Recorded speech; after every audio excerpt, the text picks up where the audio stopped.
Hi there, I'm Shirley Taylor. I was president of Asia Professional Speakers Singapore in 2011, and then in 2017 I became president of the Global Speakers Federation.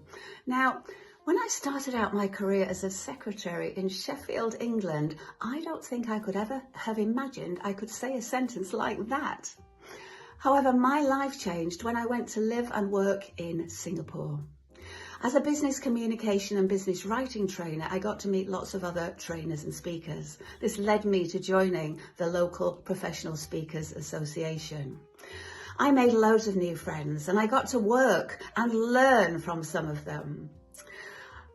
This also led me to expand my network globally. So joining this huge global network of trainers and speakers all over the world can really change lives. So today I'd like to thank everyone I met along the way and wish everyone throughout the world a very happy Professional Speakers Celebration Day.